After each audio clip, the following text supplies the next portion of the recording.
as the chairperson, she is an enigma. Now, the world over, Koboko, West Nile, our day 4 here in this region, day 5.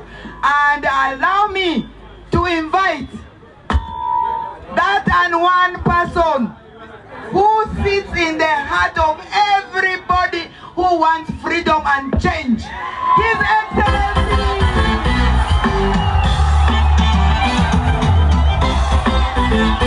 Koboko! I say we are fighting for. Yaga, yao. We are fighting for. Koboko, sing along. Yaga, ya. Where's everybody this side? Like this. We are fighting for. This way. Like this. We are fighting for freedom. People power. Our power. People's power. NUP. Everywhere. NUP. Auditia.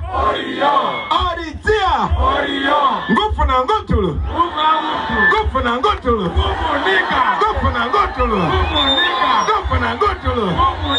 People power.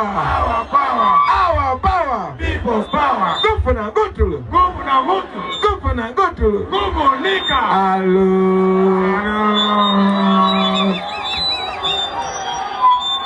My brothers and sisters in Koboko. My brothers and sisters in Koboko. Assalamu alaikum wa rahmatullahi wa barakatuh. Wa alaikum salam wa rahmatullahi wa barakatuh. I am very happy to be with you today. Today is a very special day. Not just because today is Juma, but today we are celebrating victory even if we are just about to reach it.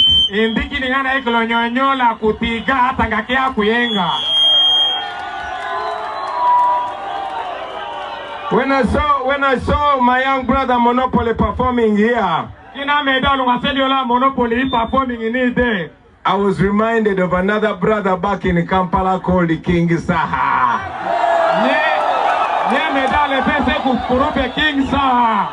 And do you know King Saha is having a concert today? I want us to send him back love from Koboko here.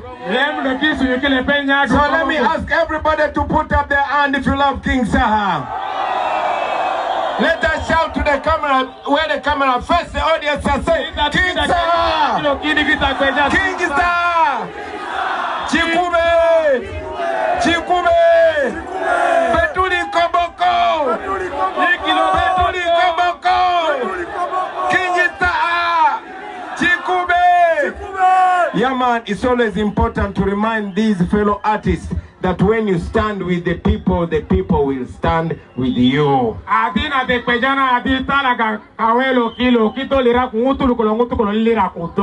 Now, brothers and sisters, because we are rushing to Yumbe, allow me to spend very little time but to deliver a very important message to you. The last time I was here with you, it was in 2021. They were chasing us with bullets and tear gas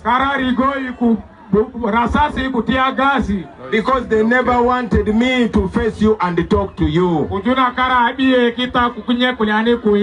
They were hiding behind the COVID. But Museveni was scared of change, especially from the young people.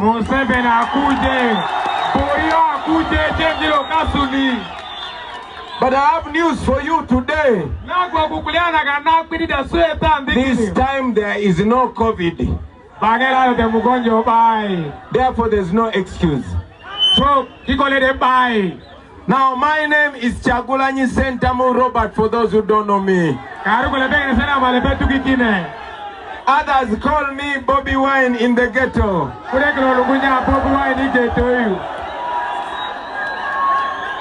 In Arua, they call me Obini. Arua Enyalumati Obini. And I'm so honored that the people of Kakwa have named me Anyume Aloy. Lepenga ya kujo lepeku karinaga Anyume Maloy. Yes, Anyume Maloy. Anyume Maloy. Anyume Maloy. Inyumudo lepe makulogui. It is a very honorable name. I pray that God helps me to deliver according to that name. Because I know in Africa, when they give you a name, they have given you a responsibility. And they have given you a blessing. So I pray that one day I'll come back here to Koboko and they call me President Anyume Maloy.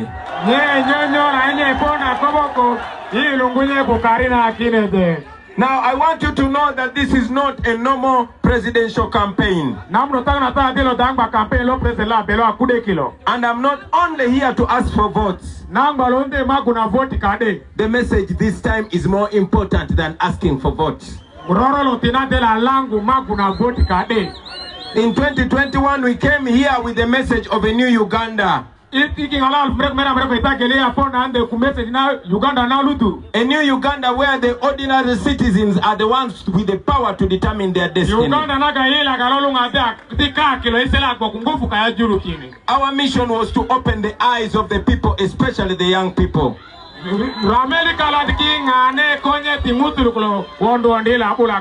wanted them to understand why politics is very important to them and why they must get involved. You see, for a long time they have taught us that politics is for a certain class. And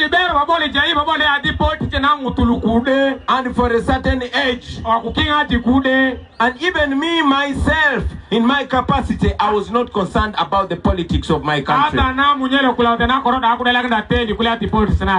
But when I realized that everything in our life depends on the political choices that we make, my eyes were opened, and my mission is to open everybody's eyes.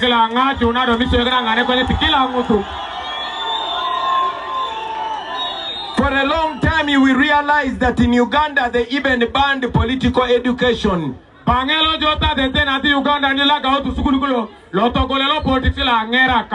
Because they want our young people to be sleeping. Now, ever since Museveni came to power in 1986,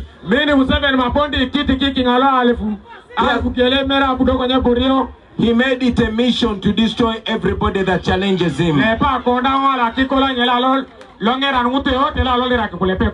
The people of Koboko, you know exactly what I am talking about. Although Museveni has been controlling all the TVs and all the radios and everything that is said on the news,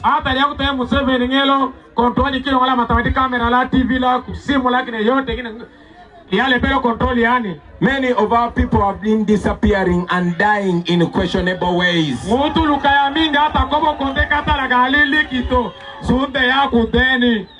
Everybody that tries to challenge Museveni, whether they are within NRM or outside NRM, they end up disappearing or dying in questionable ways. I know many of you knew a man who was called Ayume.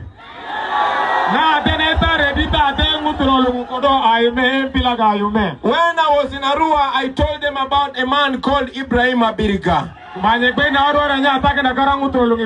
The list is endless. Unfortunately, he lied to all these people that he's on, that they are on the side and they thought they were safe.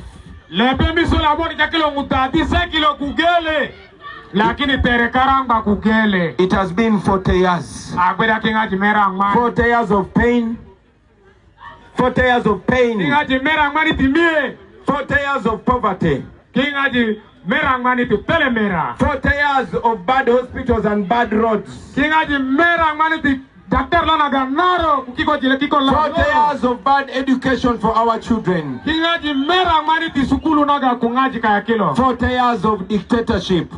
Kingaji mera ngani ti loya kiani teringe. But our people are being kept in the dark. Mutu kaya kila adela kimute kata. For 40 years, Museveni cleared his way and he cleared all the intellectuals that would challenge him. All the professors and all the lawyers and all the generals that he thought would threaten him. But God went to the ghetto and picked a young man called Bobby Wine. So ladies and gentlemen, today I stand before you again to ask for your permission, your endorsement and your support, so that I can become the next president of Uganda. Now it is not only about me becoming president. It is about destroying a 40-year-old dictatorship. It is about destroying family rule. It is about destroying tribalism. It is about starting afresh. It is about a new Uganda. A new Uganda where every citizen, regardless of their tribe or religion, are respected equally. A new Uganda where the wealth and the riches of the nation help the country and not one family.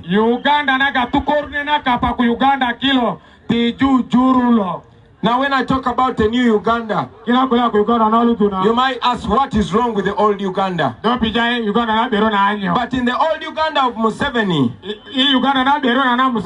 we think it is normal to be poor. We think it is normal for our children to study and they don't get jobs. We think human life is as cheap as the military and police treat it. We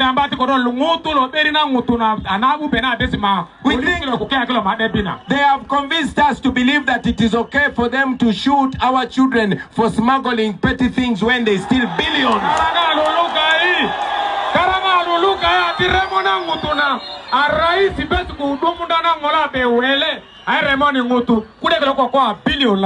I am sure even recently there's somebody who was killed, and every month or every week people get killed for smuggling across the border. But in the meantime, every year Museveni and his people steal 10 trillion shillings from the people of Uganda. Let me make this easy to understand. I did not say 10 million. I did not say 10 billion. I said 10 trillion. There is, listen to this, yo. There is 1,000 million in 1 billion.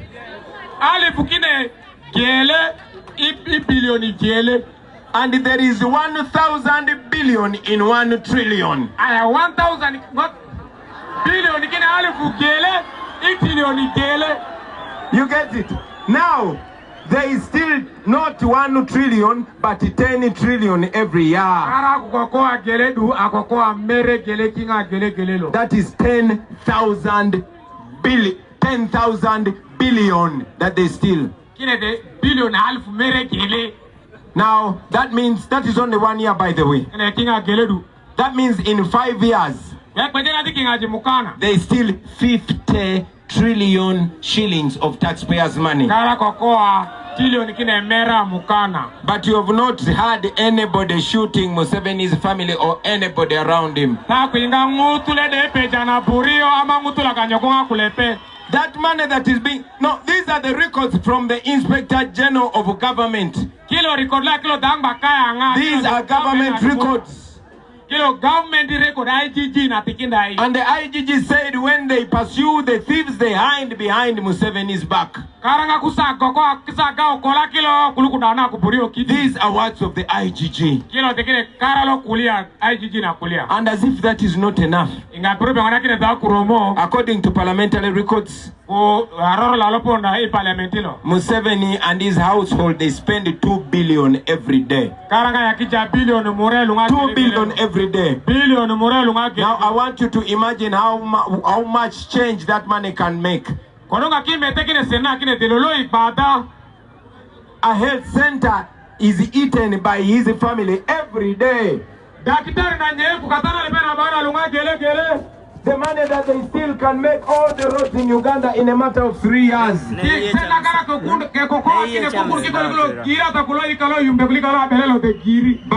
the TVs will not tell you that. The radios will not tell you that, because all those are controlled. Now, I am very glad that in the last 5 years between 2021 and now,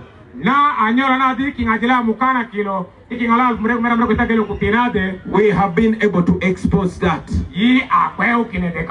That is why I believe that everybody's eyes are open now. And to confirm that the people have opened their eyes, we have not given anybody a free t-shirt today. We have not given anybody transport today. We have not given you food today. But see how many people are here. Now that we have our eyes open, what next? Ask your friend, what next? Before we talk about change, before you talk about change, before you even talk about the election, I want you to know that the numbers you see here are the same numbers that we had in Busoga, in Tororo, in Busia, in Ilango, in Acholi, in Ankole, in Uganda, everywhere. All regions and all tribes in Uganda want change. But before we get that change, my brothers and sisters, the most important thing that we must do is to unite. It is to unite. It is to understand that we are all slaves. And we must come together and break the prison where Museveni and his politics have put us. For 40 years they've divided us. For 40 years they've taught us that we are not supposed to be friends or work together because we are coming from different tribes. Museveni has done that like the white colonialists, divide and rule. And our division is even sponsored. He is always playing one tribe against another, getting one community to blame the other. He will be picking a few people from every community. And she knelt down and said, Mzee, the people of Koboko told me help them and come back again and again. And he paid her money. And he used her. And she went to TV and said, we have the Maje. We can torture the people of Uganda. And he rewarded her with an empty post of a minister. But that is how he has always been using our people. And after using her, he dumped her like he does to all people. He does that not only here. He uses people from Buganda, people from Ankole, people from Lango, and everywhere in the country. Meanwhile, their people are suffering. That sister said one time that she's the gateway to Koboko, and if you don't go through her, you cannot come to Koboko. Now we are in Koboko. Very important, brothers and sisters. I will also tell you this.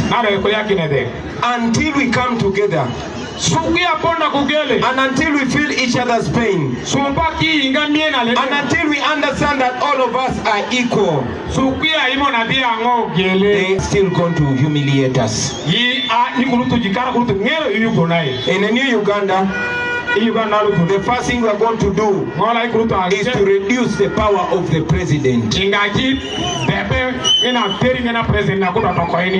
In a new Uganda, the president will no longer be the one appointing judges. We shall have a judicial service commission that appoints judges. So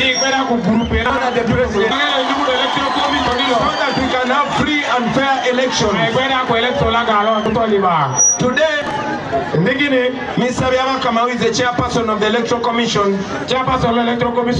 will watch on TV where we are supposed to campaign in a region, but NRM goons will come, beat people, but again he will send the police to arrest us. Those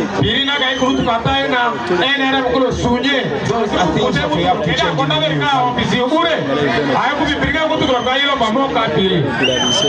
in a new Uganda. The wealth of the country will benefit the country and not individuals. In a new Uganda, areas like Koboko, which are near borders, that will be a blessing and not a curse. For example, in a new Uganda, Congo will not be our enemy, Congo will be our friend. In a new Uganda, we shall not be at war with Congo, we shall be in business. Now imagine when there's friendship and smooth business running around those borders. We will be getting double benefit. I'll give you an example. The border bike in Congo is at 3.5, but when you cross to Uganda, it's almost 6 million.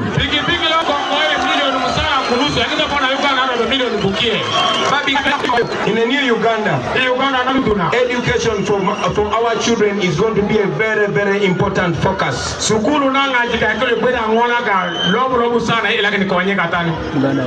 while ago, our children spent more than 1 month not